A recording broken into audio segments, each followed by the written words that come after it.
Hello and welcome to yet another video here on the YouTube channel Spelföreningen Fellowship STF. My name is Andreas Norwegian Viking and this is Wargaming News.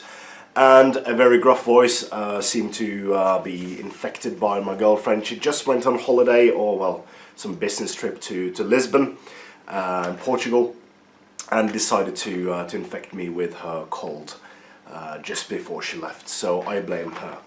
Lena, if you're watching this, I love you. So the reason I'm doing this one right now is because I just went from my computer to this couch to film my reactions and just go through of the Twitch TV on Warhammer TV with Adam Troke, having a bit of a chat about the future of Middle-earth and everything entailed into that. So for those of you who don't know, Games Workshop has a Warhammer TV Twitch account where you can watch things live for free, but you need to be subscribed to watch back old videos, and subscription costs about $5, and you can, if you have Amazon Prime, something like that, you can get it through your Amazon Prime as well for free, but that's only one subscription. So if you're interested in other things as well, you need to switch over every time, and you can only do that for a month at a time. And with information supposed to be free, not a knock on Games Workshop, I know how they work, I give a recap on everything they talked about. So here it is. So first up, this will not be the only time in the near future we will see Warhammer TV feature The Lord of the Rings or The Hobbit. They will have gaming, live gaming and stream gaming on Twitch in December. There will also be tactics and a new Insider Studio, which I just watched in December, all on the same day. So that's an entire night of Hobbit and Lord of the Rings activities on the Warhammer Twitch TV stream. Adam Troke was very happy, sporting his Wanderers shirt, so, and even giving a shout out to his Wanderers team and Damien, so so that was a very cool thing. I love the fact that the community is such driven, and that Adam seems to be intent on always thanking the community, and I'll come back to that.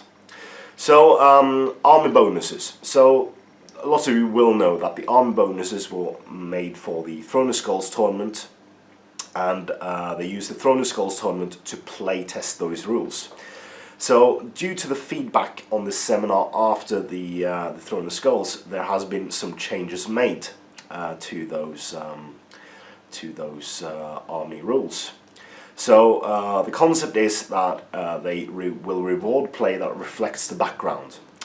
So one of the things they drawn out was the +1 courage for the Minas Tirith army list, which was drawing about different feedback from people. People think it's too weak, people don't really appreciate it, but I will tell you, as Adam Troke will tell you, if you have the +1 bonus, you have access to bodyguard troops as well as a warhorn.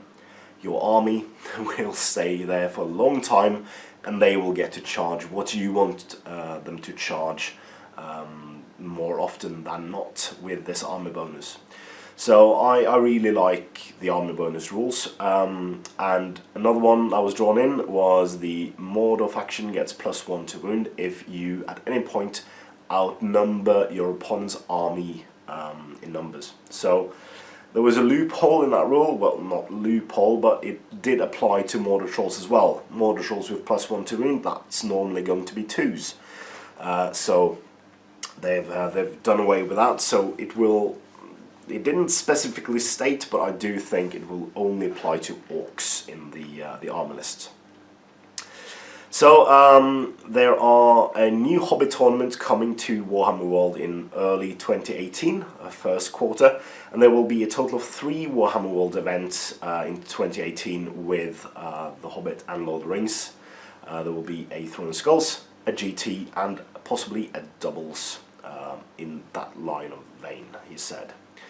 So they showed the Lake Town warbands and the Good and Bad warbands, and accidentally they dropped the new, well, the Mirkwood Elf warband in as well. and we've already seen that, so I'll not cover that anymore.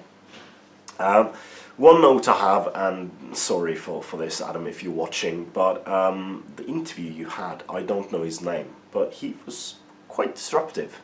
He like interrupted you at every possible point, especially in the first half of the interview, and yeah, just make him let you speak, man. It's you we want to listen to.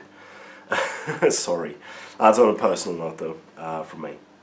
Ardicon and the Rotterdam White Scars gets a shout out due to one of the Rotterdam White Scars wonderfully painted Lake Town armies.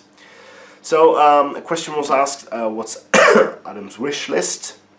So the upgrade kit for Gundabads were mentioned, and Adam had a wish list on what he would like, and he would very much like a Rohan upgrade kit with intricate shield designs, which I think is interesting. He did say that this is not something he's portenting for the future, this is something he would very much like. But things were said, like depending on how well the Gundabad Warband upgrade kit sells, and whatever they make in that same vein, you will most probably see horns, banners, head swaps, shields, weapons for multiple factions in the future. Mounted Grey Company was mentioned in the chat, and Adam said not a no, but not soon. We all know Adam loves dwarfs, and his hatred of elves is pretty much known as well, and I don't think this will reflect anything, but he did say that what's the point of power if you don't abuse it? So people are accusing him of getting out more dwarves than elves. Obviously, I don't think that will ever happen, though.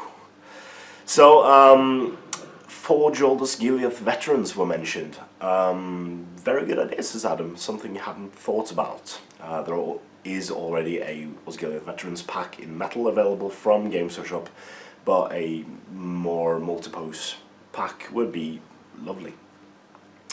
So on to the General's Accessory pack. So according to Adam, and this has been the point of some controversy in the community, because Adam had at one point said that it will be out in like November time, and at Essenspiel this weekend, they said that it would be available winter 2017. But then again, the staff members attending said it would probably not be out until January. But Adam confirmed it will happen before Christmas, and a date was given. It was told off for it, but a date was given, and it will be the first week of December. There are double-sided counters, a huge load of them. There are 12 scenario cards in A5. The reference sheet is a 4-page fold-out in A4. There is a 50-page army roster pad, and Adam Troke showed it live. So he showed it to us, and it does look very cool. So, and a very cool point is, and the reason I'm bringing this up is because it makes me, well, I do think they think about these things, but it does really make me appreciate the level of detail they put into things. Like, for instance, the knockdown and charge token is on the same token. So, for instance, if you charge off with a Rohan Rider, and you then knock down the model you charged, but not killing it, which would probably happen with a Uruk-hai or a high defense troop, you can just switch the counter over to the prone model and then flip it. So you don't have to like put your wonderfully painted models on their backs on the table as well. Adam didn't want to say a price, but according to the new catalogue, it's £15. Right, so next up it's battle companies, and they went to quite a length of talking about battle companies, which I think is great because I love battle companies. It's what this channel was originally started for, fun fact. We did it to keep track of battle companies. So I absolutely love it, and we'll talk about this now. So it will come out at the same time as the general accessory pack, so do expect this to be available the first week of December. Please remember that the There and Back Again book was released on the 3rd of December. No, it wasn't. It was out on the 3rd of December. The Lake Town House kit was pre-release on the 3rd of December last year. So there is an 80-page book. We have heard this before, some of it. So mustering a warband, there's a section on that. There's a huge armor section, and he lists up some of the things. It's like a concealing cloak. You had manacles. You had lucky talismans. And they went on length. There are no light of Erendil in it, because it is a singular thing, not a multiple thing, because otherwise Galadriel would say, here is a light of Erendil. There are 22 battle companies in the book, and this is interesting, because if any have bought the new White Dwarf, which does have the Erebor and Dale warband, that warband is exclusive in White Dwarf. So there will be exclusive White Dwarf articles on this, including a evil narrative campaign in White Dwarf for the White Dwarf support, which is really cool. Talking about narrative campaigns, the Quest 2 of Erebor, of Fornost narrative campaign will feature the good side versus the evil, while the evil narrative campaign in White Dwarf will of course be the opposite. Adam completely loves Rohan in battle companies, and his warband is in the book. As you can see, his lovely warband there. Somebody asked in the stream if the Rivendell Battle Company what the Rivendell Battle Company starts with. Answer was, it starts with 2 high elves with spear, 2 high elves with sword, and 1 high elf with elf bow. And an interesting note is that there is no promotions in the list for high elves.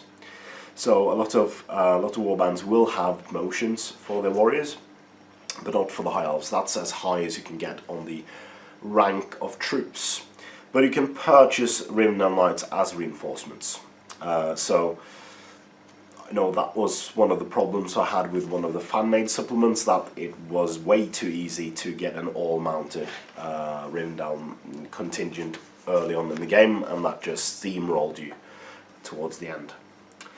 There are even rules for playing in different areas of Middle-earth in this, so it seems to be a very thought out and cool supplement to have. I think the price listed in the catalogue is £25, so cheap for what you get. Loads of hours of fun in that. So small questions at the end. Was a comment: we need Azog in armor. Adam said, yes we do, it will happen, but no date was given. But he didn't say it will not happen soon, which is some of the other things he did say earlier on. So more soon than a mounted Great Company, I guess. Alright, so they went on to talk a bit about the Fall of Osgiliath and the Battle of Pelennor Fields. The reason for them wanting to go to that area to explore Lord of the Rings more is because this is the biggest battle happening in Middle-earth. It's where most armies are represented, barring dwarves and elves. So I can't see a better way to reintroduce Lord of the Rings back into the Hobbit fold under the Middle-earth banner with this supplement slash rulebook slash whatever it will be. I have my own thoughts about that, but that's in a separate video. And a very interesting note, because Powers Warp Man, which you will know from the channel Carolina Stretcher Bath Gamers. Ooh, sorry, you haven't posted a video in a while, so I don't know the exact name of the channel, but do message Powers on the Great British Hobbit League and he will tell you where to find his channel. He said that it's a shame that they don't carry the stuff in the stores, and I totally agree. But then Adam said there is no reason that we cannot go back to Middle-earth in a brick and mortar store. Bit in connotations there because they jumbled up the words a bit. But promising. So depending on how well the Middle-earth Structure Battle game do, Lord of the Rings Structure Battle game and The Hobbit before the merger hasn't had sales that high, but now we see products continuously on the top 10 rankings on Forge World, which Games doesn't have, so we cannot really see, and in the financial statements they don't list the different games in terms of income or of revenue, so we don't know where we are on the bracket, but some of the products are selling very well. So I do hope we will return to a world where you can go into a Games store and purchase a product straight off the shelf and not have to order it. That would be absolutely lovely. And to cap off the questions round, there was a question about Shadow of Mordor and Shadow of War, the two video games with Talion, a cool story, not really in the lore of Tolkien, it's derivative of the lore, but Adam Troke didn't rule it out because the Monolith Studios that made the game has worked very closely to Warner Brothers to make it, and the style does look very stylish in comparison to The Hobbit and Lord of the Rings. So it is possible in the future we might get something to do with Shadow of Mordor, Shadow of War, but not in the near future at all.